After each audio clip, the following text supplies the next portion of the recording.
Olá, boa noite. Boa Notícia entrevista hoje o líder do MDB na Câmara, Baleia Rossi. Deputado federal por São Paulo, Baleia Rossi está no segundo mandato. Começou cedo na política. Aos 20 anos foi eleito vereador em Ribeirão Preto, onde mora até hoje. Ficou lá por 3 mandatos e depois foi eleito para mais 3 mandatos como deputado estadual. Desde 2011 é presidente do Diretório Estadual do MDB em São Paulo e hoje, claro, é uma liderança nacional. Muito obrigada, deputado, pela visita, pela entrevista. Eu que agradeço, Amanda. É um prazer participar do seu programa e poder falar com os telespectadores da Rede TV. Vamos falar de futuro um pouquinho, porque termina o recesso parlamentar essa semana oficialmente, mas semana que vem é que os deputados devem, de fato, voltar ativa no Congresso Nacional e já em pauta o segundo turno da reforma da Previdência. Vocês tiveram uma vitória esmagadora por 379 votos no primeiro turno. Queria saber do senhor as expectativas. Primeiro, se é possível manter esse placar e se ainda há espaço para apresentação de algum destaque, de alguma mudança que possa desidratar a reforma. Já a semana que vem, o Congresso volta com uma pauta quente, né? Já volta a 200 por hora. Exatamente. Eu acho que o grande desafio é esse de manter um placar que foi consolidado no primeiro semestre de 379 deputados votando a favor. Nem a previsão mais otimista previa um placar tão forte como esse. Tanto é que ninguém ganhou o bolão, né? Vocês fizeram um bolão entre vocês e ninguém ganhou. Ninguém acertou.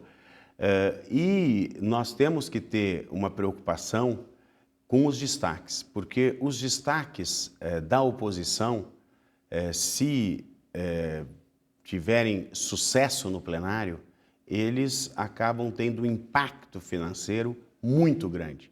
Acabam prejudicando demais a reforma da Previdência, que é vital para o país, é vital para as futuras gerações.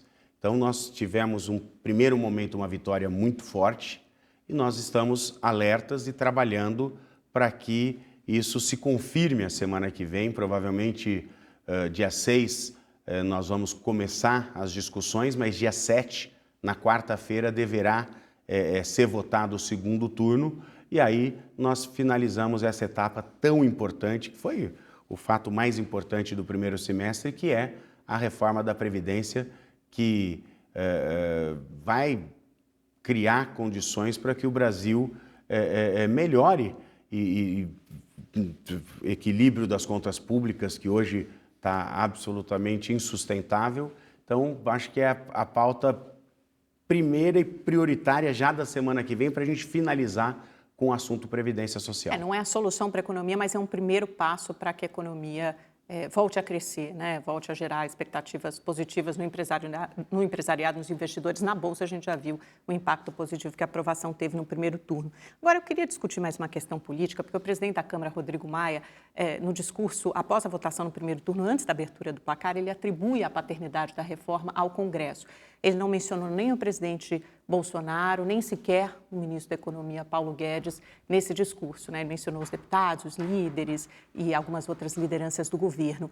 O senhor concorda com Maia? Foi o Congresso que possibilitou, que trabalhou principalmente pela aprovação dessa reforma? Porque, obviamente, o senhor vem trabalhando e acompanhando a tramitação nos 2 anos do governo Temer também. Essa reforma vem lá de trás.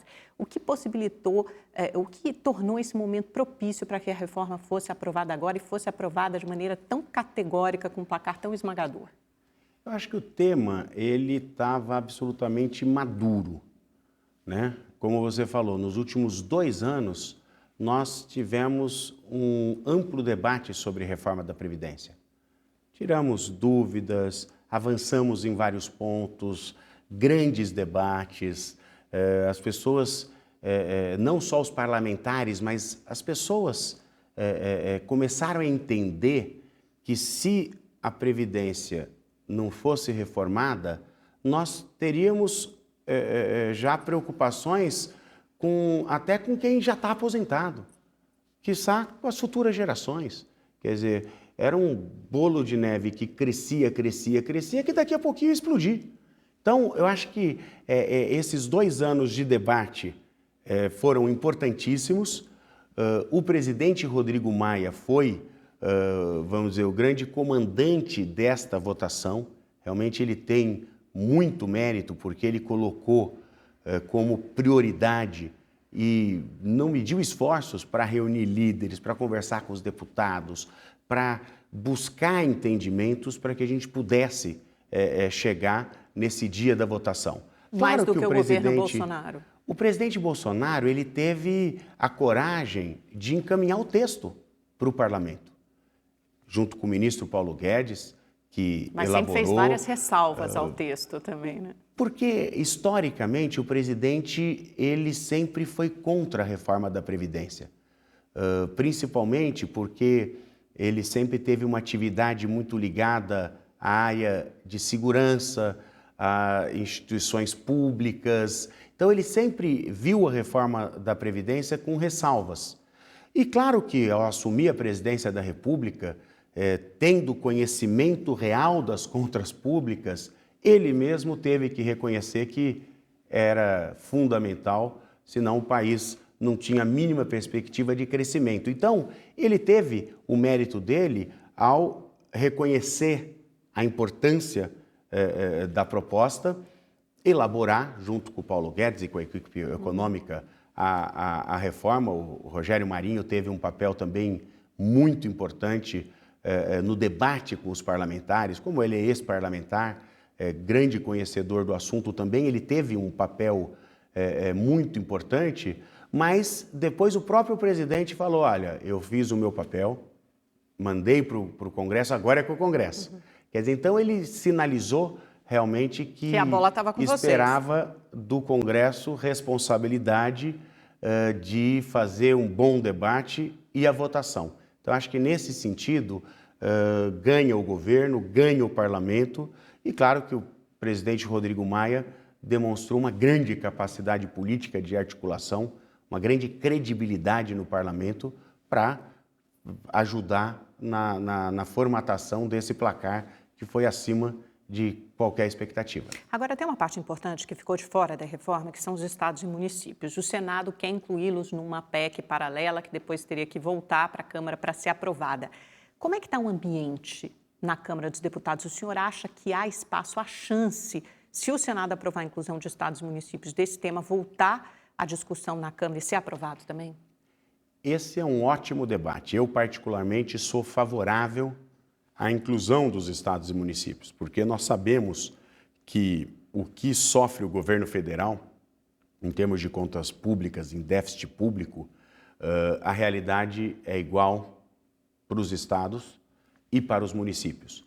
Portanto, naquele momento que o governo enviou com estados e municípios, nós tentamos fazer um movimento de aprovação, mas aí entrou o ingrediente do debate político, eleitoral, principalmente em alguns estados do Nordeste, onde os governadores mais à esquerda, eles, sabendo da importância do projeto, que para eles também seria fundamental, mas mesmo assim eles preferiram o discurso de ser contra, porque historicamente eles são contra a reforma da Previdência. E aí nós detectamos que se a proposta mantivesse estados e municípios, nós teríamos muita dificuldade de aprovação.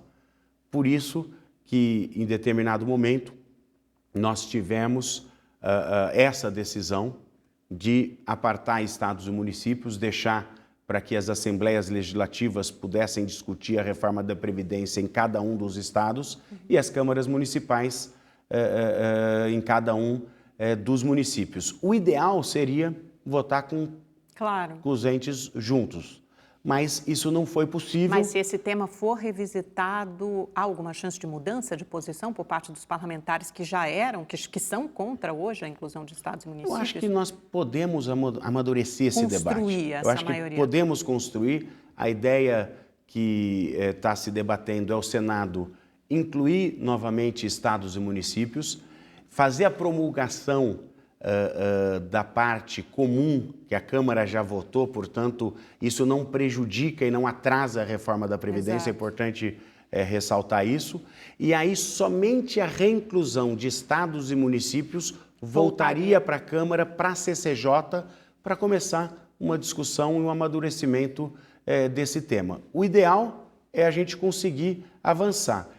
Hoje, o clima político não é favorável, mas eu acredito que com a reação pós-votação da Previdência, melhora da economia, um otimismo com o futuro do país, pode ajudar, inclusive, nesse debate, fazer com que alguns deputados que são contra a inclusão, eles possam refazer o seu pensamento, mas é um debate importante para o segundo semestre também.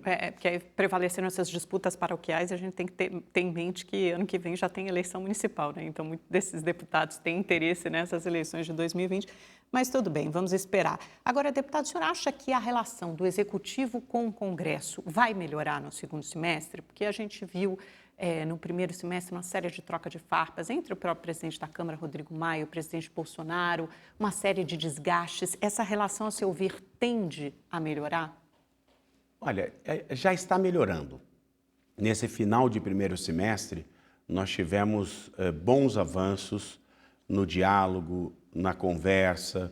O Onyx foi um ministro mais presente no parlamento. No finalzinho do primeiro semestre. Final do primeiro semestre. Que agora ele já sai de cena, né? O general Ramos assumiu e já mostrou uma parceria boa com o ministro Onyx, uma harmonia entre a parte que trabalha mais a política do governo federal. Então, eu acredito que nós vamos ter um segundo semestre menos tumultuado. O começo de governo sempre é mais difícil.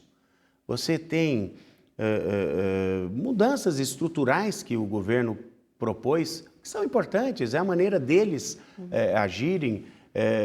A população quis uma mudança, na realidade é isso. E eles, ao propor essas mudanças, muitas vezes nós tivemos desencontro, inclusive, de informações, algumas falas desencontradas que acabavam ferindo o próprio parlamento, mas eu acho que no final, acho que baixou a poeira e aí todo mundo começou a trabalhar em mais harmonia. Eu acredito que no segundo semestre nós vamos ter uma situação melhor nessa relação entre parlamento e executivo, porque é muito mais fácil trabalhar juntos. Mas com a construção de uma base aliada de partidos que efetivamente, abertamente apoiem o governo, ou o senhor não vê espaço para isso? Porque, na verdade, que o governo Bolsonaro, quando o senhor fala que houve mudanças, é que acabou com o presidencialismo de coalizão, com a base aliada, com a base governista, tal qual como a conhecemos nos últimos governos desde a redemocratização. Quer dizer, não tem mais isso, né? Partidos publicamente, a não ser o PSL do presidente, tal, que estejam totalmente fechados com o Palácio do Planalto. O senhor vê espaço para a construção dessa base aliada ou não? A maioria vai se dar essa construção projeto a projeto? Olha, a proposta do governo é trabalhar por temas. E eu acho que nós, do parlamento, temos que entender que nós também vivemos um novo momento da política. Então, eu acho que essa política de governo de coalizão ficou para trás. Eu acho que o Congresso já entendeu isso está morto. E acho que o Congresso já entendeu exatamente isso. Eu acho que daí, depois desta compreensão, ficou melhor a relação. Porque não existe nenhuma reivindicação, por exemplo, não. O partido tal quer tal ministério. Isso não existe. Mas houve na reforma da Previdência, né? Reivindicação por emendas, tanto que a gente viu o atraso ali na votação, naquela última semana, antes do primeiro turno, né? Durante o primeiro turno. Mas essa questão das emendas foi algo que foi mal interpretado. Eu te digo por quê. Porque, primeiro, é absolutamente legítimo um deputado pedir um investimento através do governo federal para a sua base eleitoral. Sim, inclusive elas são impositivas agora, está na lei. Exato, né? Para uma Santa Casa, para uma obra estrutural de infraestrutura no município. Isso não é errado, pelo contrário, o parlamentar ele é eleito também para representar parte do Estado. Hoje nós não temos... Até porque você tem os recursos muito centralizados e federalizados muito nas mãos da União, né? Então, nós não temos o voto distrital, mas se você pegar a 90% do parlamento, o parlamentar ele é eleito por uma micro-região, uma macro-região. Então, ele é o representante da região. Então, essa coisa de se buscar recursos para a base é absolutamente legítimo. É que às vezes as pessoas acham assim, o governo federal teve que disponibilizar 1 bilhão para aprovar a Previdência. Parece que esse recurso vai para o bolso do deputado, que é uma grande bobagem. É um entendimento, isso que assumiu um significado muito pejorativo junto à sociedade, porque sempre se assumiu que isso fosse tido como moeda de troca, né? Então, eu só voto, dou meu voto favorável a esse tema, esse projeto, se eu tiver emenda, se eu tiver determinado cargo. E isso não influenciou efetivamente a votação. Por quê? Porque existe um trâmite legal que é demorado. Como todo o setor público, ele tem uma série de etapas que precisam ser cumpridas. Então, hoje, eu vou numa cidade, por exemplo, eu vou para Itápolis essa semana, final dessa semana, porque eu consegui um recurso para que a prefeitura pudesse fazer o asfaltamento de um bairro que era na terra, e o prefeito vai fazer uma vistoria de final de obra, conseguimos asfaltar o bairro. Isso demorou da indicação da minha emenda até essa semana 2 anos. Então, essa coisa de emenda não existe, não é da noite para o dia, olha, pabuf. Quer dizer, é uma coisa que demora. Então, é trabalho, isso muitas vezes colocam para diminuir o trabalho do parlamento. E, na verdade, a reforma da Previdência, ela é um assunto tão importante que me incomoda quando as pessoas começam a... Não, porque o governo teve que dar emenda, fazer isso. Pelo contrário, eu acho que todos os parlamentares estavam absolutamente maduros e sabendo a importância da reforma da Previdência para o país. Quer dizer, não é isso que vai definir um placar, né? Claro. É algo muito maior, isso é só uma parte da história. Agora, essa história da extinção desse modelo de presidencialismo de coalizão no governo Bolsonaro trouxe um efeito que eu não sei se era esperado por parte dos parlamentares, que é muito interessante, que é o protagonismo do Congresso e do Parlamento. Pela primeira vez, o Parlamento, em vários momentos, tem adotado pautas e uma agenda própria. Fez isso na reforma da Previdência, quando o senhor diz que o próprio presidente da Câmara, Rodrigo Maia, foi o principal artífice aí de interlocução, articulação para aprovação da reforma. Está fazendo isso na reforma tributária, uma delas de sua autoria, uma das propostas de sua autoria, a gente vai conversar sobre isso daqui a pouco. Então, esse novo modo de operar do parlamento tende a continuar, quer dizer, adotar uma agenda própria. A revelia do Executivo não é que sejam assuntos que não dialoguem, porque muitas vezes todos esses assuntos são de interesse do Executivo também, né? Previdência, tributária, mas uma reforma de autoria, de paternidade do Parlamento? Olha, eu acredito que nós vamos continuar nesta maneira de trabalhar. Até porque o presidente Bolsonaro, ele também facilita esse trabalho no sentido de... em todas as entrevistas que ele dá, por exemplo, vou te falar da reforma tributária. Toda vez que ele fala que depois da reforma da Previdência nós vamos fazer a reforma tributária, ele inclusive cita a nossa PEC 45 e ele fala, olha, eu vou conversar com o Paulo Guedes. Se a ideia for boa, o parlamento pode tocar. Então, ele tem deixa essa espaço, concepção. ele abre espaço. Ele não é daqueles presidentes que quer, olha, tem que ser o meu, tem que ser desse jeito. Não, olha, é bom para o país, o projeto é bom, vamos tocar. Quer dizer, isso facilita. E temos o presidente Rodrigo Maia, que também tem uma concepção muito clara de que hoje nós precisamos tomar todas as medidas possíveis para recuperar a nossa economia. Então, nós fizemos o cadastro positivo, nós temos agora a autonomia do Banco Central, nós temos a lei de saneamento básico, nós temos a reforma tributária. Então, as pautas estão colocadas e todas elas são positivas para o país. Se são positivas para o país, são positivas para o governo. Então, elas não são conflitantes. As pautas, elas são convergentes. Isso facilita bastante. Há um consenso.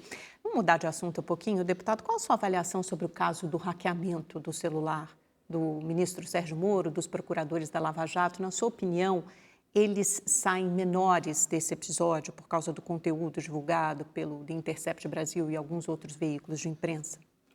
Olha, é difícil fazer uma avaliação ainda, porque a Polícia Federal está trabalhando. Eu acho que a Polícia Federal tem condições de avançar nessas investigações, tem condições de, dentro da lei e com bastante transparência, chegar num resultado de investigação, porque o que a gente percebe é que a população, ela quer explicações, ela quer saber o que realmente aconteceu. Mas só sobre a forma ou sobre grave. o conteúdo das mensagens também? Eu acho que tudo. Eu acho que não dá para separar. O fato é que essa ação foi uma ação criminosa. E Mas isso mostrou... invalida o que foi divulgado? Porque agora, por outro lado, também a polícia teve acesso a esse material que poderia, inclusive, como o próprio ministro Sérgio Moro sugeriu em uma das sabatinas na CCJ da Câmara e do Senado, ser analisado e periciado pela Polícia Federal para verificar sua autenticidade, né? Porque, afinal de contas, essa sempre foi a justificativa do Ministério Público, do ministro Sérgio Moro. Não posso atestar a veracidade, a autenticidade dessas mensagens. Eu acho que essa é uma questão mais até jurídica do que política. Quando a gente faz uma discussão política de um caso tão emblemático para o país, a gente às vezes quer tomar partido. É inegável que a Lava Jato, ela foi e é importante para o país. Mas ela tomou partido em algum momento? Eu não poderia fazer nenhum tipo de afirmação, porque eu prefiro aguardar o fim das investigações. Eu acho que hoje nós temos que agir com muita responsabilidade, não tentar levar isso para o campo de batalha política, porque eu acho que isso prejudica inclusive o país. Eu acho que nós temos que aguardar as decisões jurídicas e da Polícia Federal. O importante é que a população está atenta e quer esclarecimentos. E claro que esse ato de invadir a privacidade das pessoas tem que ser condenado, porque o senhor foi hackeado? Criminoso. Eu tive também uma tentativa de hackeamento. Os elementos que fizeram isso são da minha região, da minha base eleitoral, de Ribeirão Preto e de Araraquara. Mas são os mesmos, é possível dizer ou não se sabe? Ah, tá, são da região mesmos, da Araraquara, são esses São presos. os mesmos, eu recebi a informação, eu já tinha, porque no meu celular, numa madrugada, eu recebi 3 ligações do meu próprio número para o meu celular, logo depois eu recebi uma ligação da Califórnia, dos Estados Unidos, para o meu celular e novamente do meu celular para o meu celular.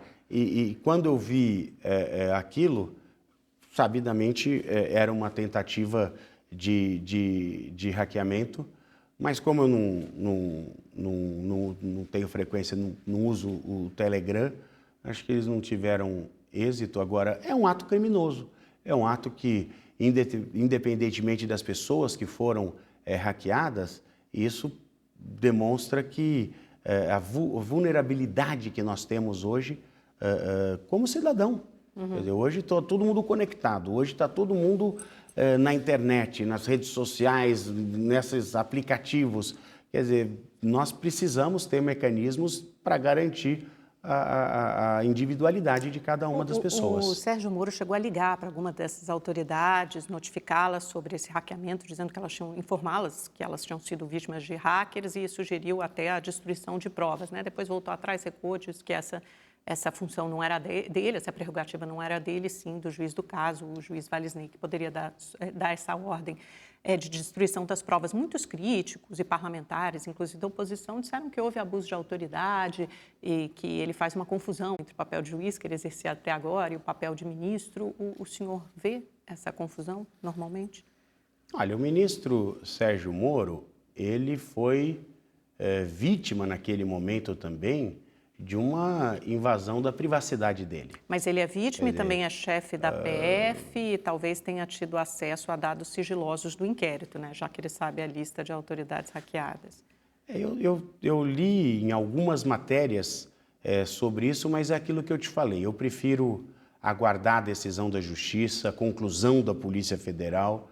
Eu acho que qualquer tipo de tentativa de politizar esta ação, a gente pode estar tentando enfraquecer instituições que são caras ao nosso país. Deputado, o presidente Bolsonaro, agora nesse intervalo, nesse interlúdio, esse recesso parlamentar, ele tem estado com a língua particularmente afiada. Só nas últimas 2 semanas ele disse que não existe fome no Brasil, duvidou dos dados do INPE, chamou os governadores do Nordeste, os governos do Nordeste de Paraíba, disse que o jornalista Glenn Greenwald talvez pegue uma cana do Brasil e terminou com ontem dizendo que sabe como o pai do presidente do AB, o Felipe Santa Cruz, que era um combatente da ditadura militar, desapareceu e, se quiser, ele conta a verdade para o Felipe Santa Cruz. Como o senhor avalia esse estilo de comunicação do presidente e, no limite, que efeito isso pode ter para as instituições, para a democracia, para o Brasil? Olha, eu acho que nós temos que preservar sempre a nossa democracia. Eu acho que não existe possibilidade da gente abrir mão do que nós vivemos hoje no Brasil, que é uma democracia plena. E nós temos que respeitar a vontade do povo na eleição. Porque se o presidente Bolsonaro hoje é presidente do Brasil, ele é porque ele teve os votos necessários para ganhar a eleição. E ele sempre foi, assim, muito autêntico. Ele nunca teve muitas papas na língua, né? Ele, quando parlamentar, durante 30 anos, ele sempre se envolveu em debates mais calorosos, já teve até processos por causa disso, sempre foi um parlamentar que gostava de temas mais quentes, mais polêmicos. Mas agora ele é presidente da República, né? Exato. Representante Essa de uma mudança nação. é que eu acredito que os assessores mais próximos deveriam dialogar mais com o presidente. Mas eu acho que eles tentam, né? Eu não sei se eles conseguem um resultado. Eu não conheço exatamente o entorno do presidente, mas o presidente da República, pelo cargo institucional que ele tem, ele muitas vezes não deveria falar exatamente o que ele pensa. Por quê? Porque toda fala do presidente tem repercussão.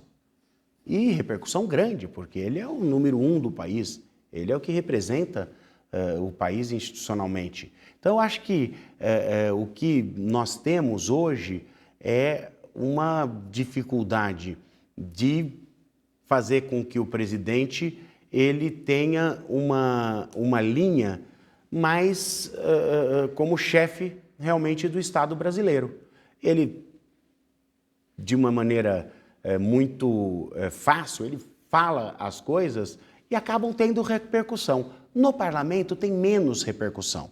Por quê? Porque o parlamento viveu com o presidente Bolsonaro, Mas todo mundo comenta e repercute cada uma dessas declarações, claro, né? Claro. Algumas infelizes, outras que não têm grande... são críticas que ele faz a algum órgão do próprio governo. O ideal é que os assessores mais próximos pudessem debater esses temas e que o presidente focasse apenas naquilo que realmente é a prioridade do governo. Porque muitos desses temas que ele às vezes fala e cria toda essa proporção, essa discussão na política, na mídia, em todos os locais, não são temas eminentemente do presidente da República. E acabam distraindo dos temas principais, então, na discussão. Eu acho que falta ali uma conversa e um método de fazer com que o presidente realmente foque nas questões que são importantes, como previdência, como tributária, como outros projetos que ele deverá mandar para o parlamento e que nós vamos avançar com essa pauta. Vamos falar sobre reforma tributária, então, que é a PEC 45, né? Já começou a discussão na Câmara dos Deputados, passou pela CCJ, a Comissão de Constituição e Justiça, foi aprovada rapidamente, está na comissão especial, é uma PEC de sua autoria, elaborada pelo CECIF, pelo Centro de Cidadania Fiscal, com a contribuição principalmente do economista Bernardo Api. Na sua avaliação, vai ser mais fácil aprovar a reforma tributária do que a da Previdência?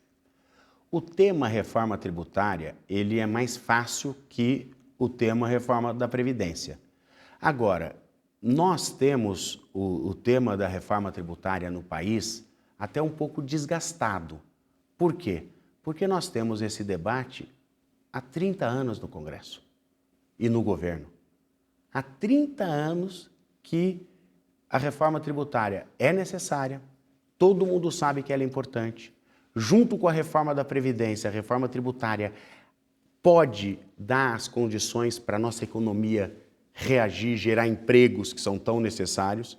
Agora, nos últimos 30 anos, nós não avançamos em quase nada, a não ser em bons debates, em boas propostas, em audiências públicas.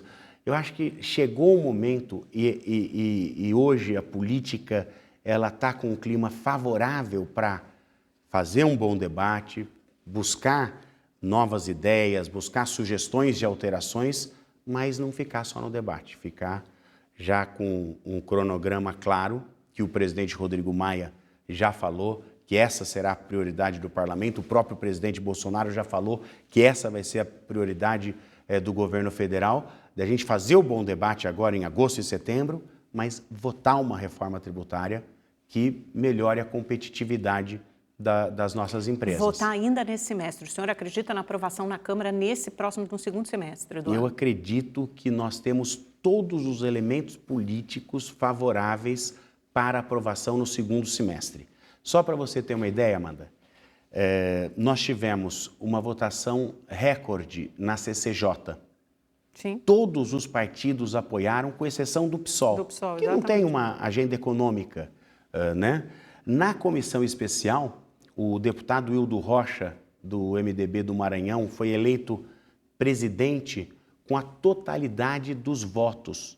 Os deputados do PSL votaram, os deputados do PT, do PCdoB, do PSD, do PSB, dos partidos mais à esquerda votaram, os partidos do centro votaram. Então, esse é um tema que une o parlamento.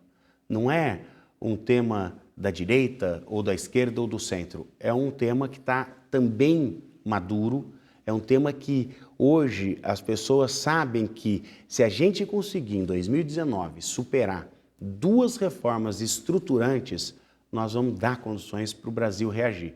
Então, esse clima me faz um otimista de falar, não, vamos parar esse debate, vamos continuar esse debate, mas vamos colocar um ponto final daqui a pouquinho.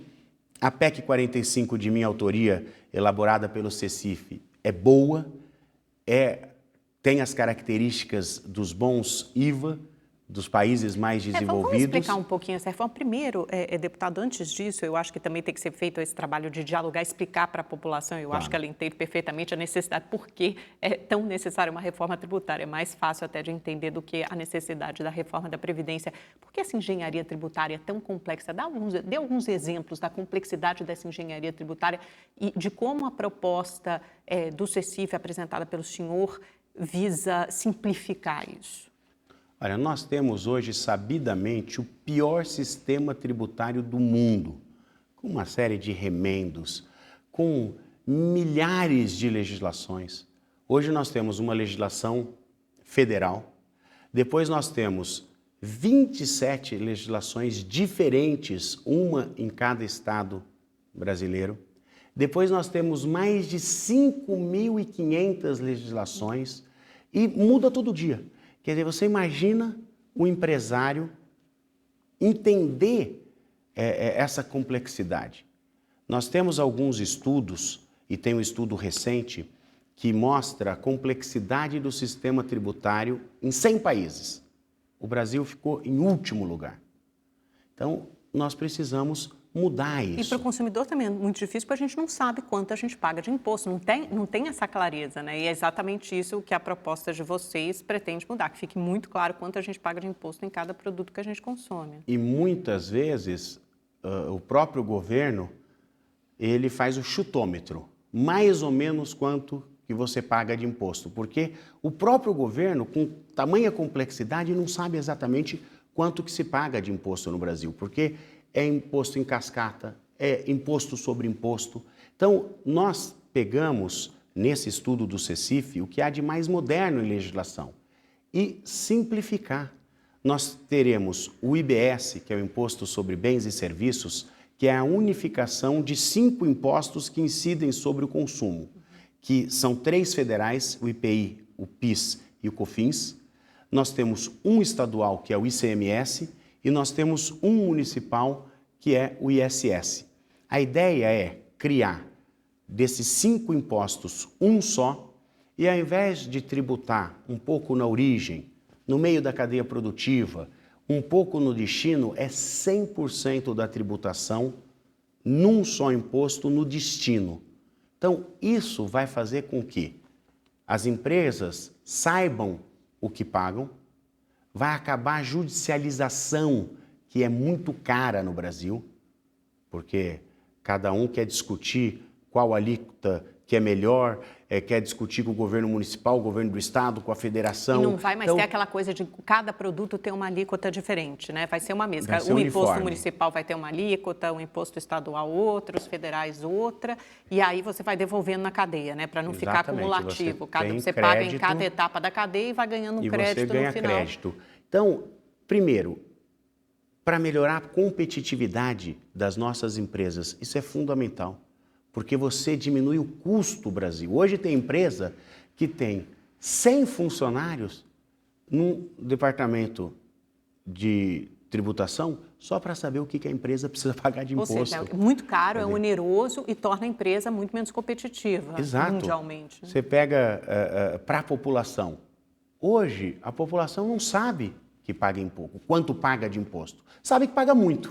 Saiu agora uma reportagem que 35%, quer dizer, aumentou, eram 33%, agora 35% do nosso PIB agora, essa proposta mexe em carga tributária? Não, né? Não tem expectativa por enquanto de diminuir. No primeiro momento, é uma substituição desses 5 impostos para o IBS. Então, ele simplifica. Simplifica e diminui o custo do Brasil.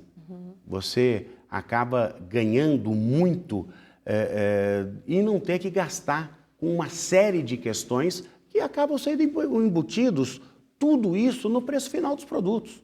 Então, nós vamos ter um barateamento dos preços final dos produtos, nós temos, num estudo moderado, conservador, no mínimo em 15 anos, um aumento de 10 pontos no nosso PIB.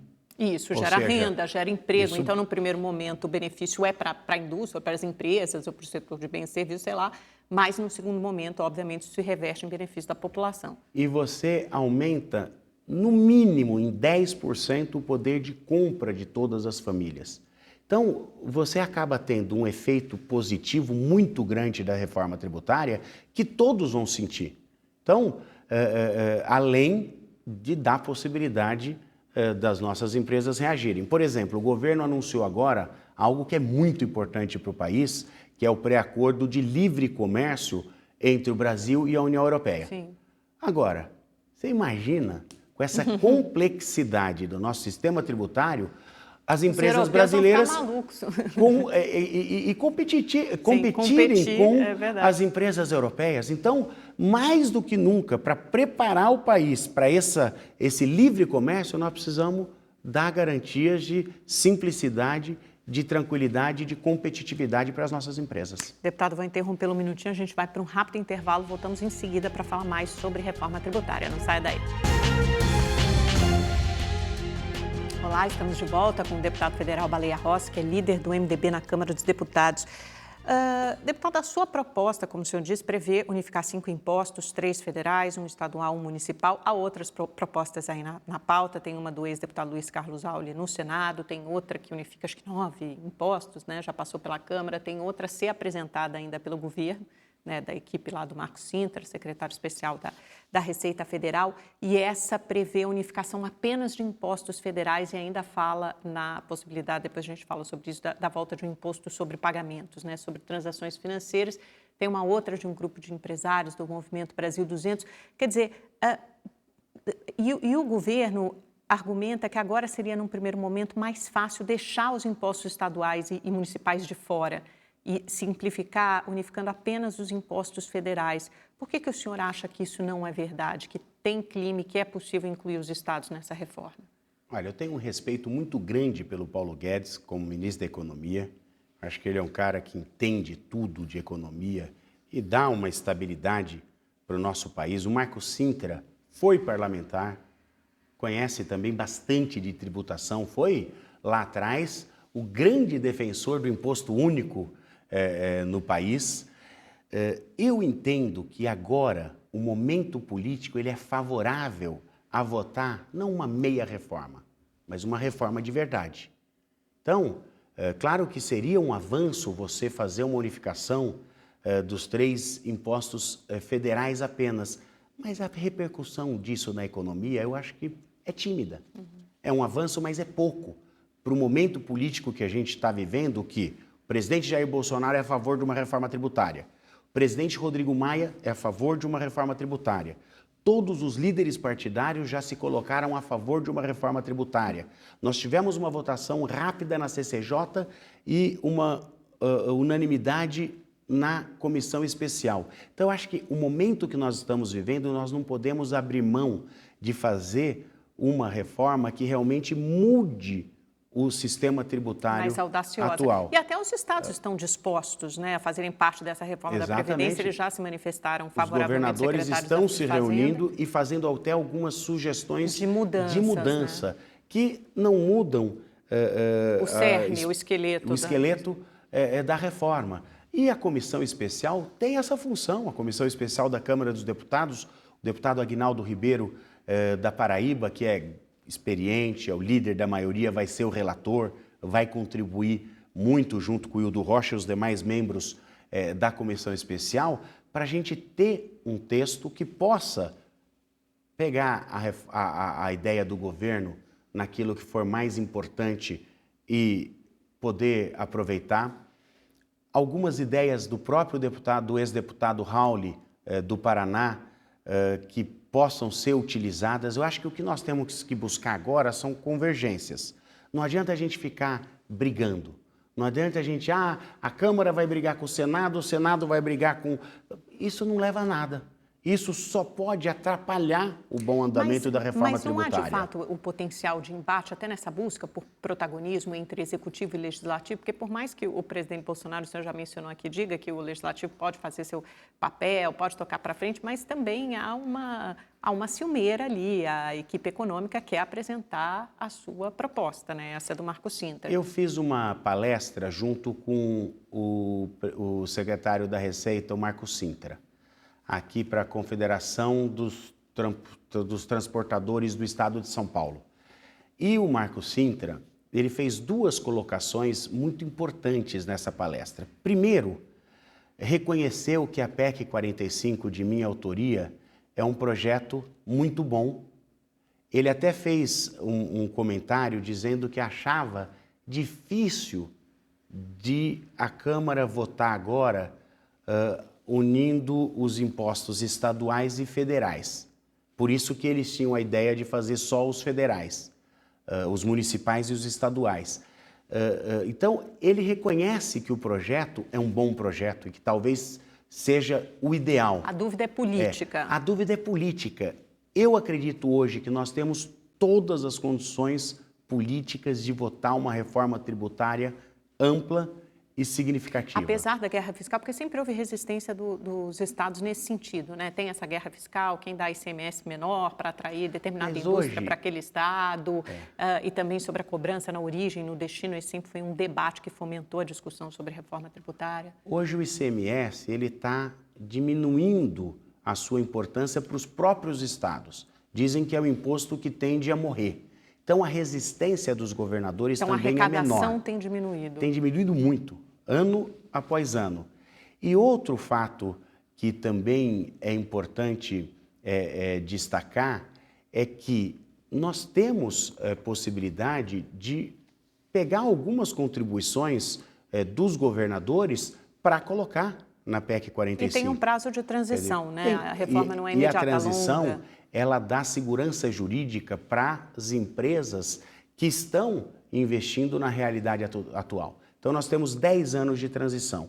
Em 10 anos, todas essas empresas já recuperaram o que investiram no sistema atual. Então, e a guerra fiscal hoje não interessa mais para ninguém. Por quê? Porque São Paulo acabou entrando na guerra fiscal por respaldo de lei, e quando São Paulo começa a entrar na guerra fiscal, você acaba tendo uma disputa de perde-perde. Todo mundo perde. Todo mundo vai perder a arrecadação e muitas vezes o investimento, o que você deixa de arrecadar, o investimento que é feito pelas empresas no município ou no estado não retorna para a população. Por isso que nós temos a previsão de um fundo de desenvolvimento regional para que nesse fundo possa ser investido em estados e municípios que porventura possam perder no primeiro momento, para que se invista em infraestrutura, em tecnologia, em treinamento de mão de obra, que são investimentos que são sustentáveis, que são a longo prazo e que vão dar para a população muito mais retorno do que às vezes uma empresa que vai lá, uma planta enorme, mas com a tecnologia que nós temos hoje emprega pouco. E não é um investimento que garanta a vocação da região. Então, nós temos distorções hoje gigantes no nosso país e que com o fim da guerra fiscal acaba melhorando para todo mundo. Rapidamente, volta da CPMF, que está na proposta, pelo que a gente sabe até agora, porque ela não foi oficialmente apresentada, do Marco Sintra, com outro nome, outra roupagem, imposto sobre pagamento sobre transações financeiras, para, na verdade, até tocar num ponto que a proposta de vocês não toca, que seria o fim da contribuição ou redução da contribuição previdenciária das empresas sobre a folha salarial. Está na proposta também do Movimento Brasil 200, que seria só um imposto sobre pagamento, seria o único imposto no país. Como é que o senhor vê isso? Tem clima no Congresso? Olha, o Marco Sintra falou de 2 projetos que eles devem encaminhar também para o Congresso. Um é a diminuição do imposto de renda à pessoa jurídica de 34 para 24, 25, que é importante. Uma readequação também do imposto de renda para a pessoa física e a desoneração da folha de trabalho, que são projetos que não estão exatamente na nossa PEC, mas podem andar em conjunto porque dizem respeito a tributos federais. Eu acredito que nós vamos ter harmonia para trabalhar em conjunto. Eu mesmo então, já combinei com o ministro não descarta a volta do imposto Onyx sobre transações financeiras. Essa é uma discussão apartada da PEC 45. Não está na nossa PEC, não está na nossa reforma tributária. Eu estou perguntando só porque a CPMF é um imposto muito impopular. A CPMF é um imposto impopular e o próprio presidente Rodrigo Maia já falou, olha, pela experiência de parlamento que eu tenho, acho muito difícil o parlamento aceitar a recriação de um imposto que ele não organiza as finanças. Ele cria mais distorções e você acaba pagando em todo momento, você paga imposto sobre imposto, aí vira uma loucura. Então, eu acho que, eu me lembro quando nós tivemos uma movimentação grande da população querendo o fim da CPMF, e não acredito que agora as pessoas queiram a volta da CPMF. Eu acho que nós temos um projeto bem elaborado, que foi 4 anos estudado pelo Bernard Api, pela Vanessa, pelo Eurico, pelo Marcos. Então, eu acho que está maduro, eu acho que nós temos condições de fazer um bom debate sobre a PEC 45, votar e fazer com que a nossa economia reaja para gerar os empregos e renda para a população. É isso aí, deputado. Bom, vamos para o nosso pinga-fogo final. Eu falo uma palavrinha, o nome de alguém, o senhor responde com uma palavra, com uma frase curta. Lava Jato. Importante para o país. Sérgio Moro. Um ministro que contribuiu muito no combate à corrupção. Deltan Dallagnol. Também, ao lado da Lava Jato, tem serviços prestados ao nosso país, vive um momento de dificuldade, mas eu acho também que teve uma participação importante no processo do nosso país. Glenn Greenwald. Olha, eu acho que todos devem respeitá-lo como jornalista. Não acredito que ele seja um ativista político. Eu acho que como jornalista ele tem que ser respeitado mesmo, muitas vezes não concordando com a opinião dele. Rodrigo Maia. Eu acho que um grande líder do Parlamento Nacional. João Dória.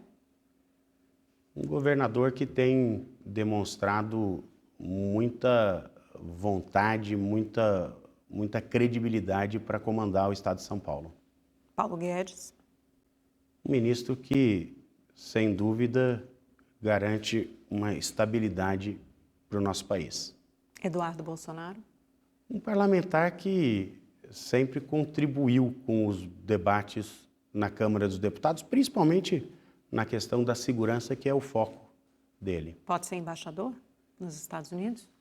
Eu acredito que ele tenha as condições intelectuais e para ser embaixador. Jair Bolsonaro. Presidente do Brasil e uma grande esperança de quem colocou ele na presidência. Baleia Rossi. Um parlamentar que procura contribuir com o desenvolvimento do país. Muito obrigada, deputado. Foi ótimo tê-lo aqui para essa conversa, para esse bate-papo de quase 1 hora. Eu que agradeço. Muito obrigado. Muito obrigada a você também pela sua companhia, pela sua audiência. A gente volta na terça que vem. Uma ótima noite, boa semana. Até lá. Tchau, tchau.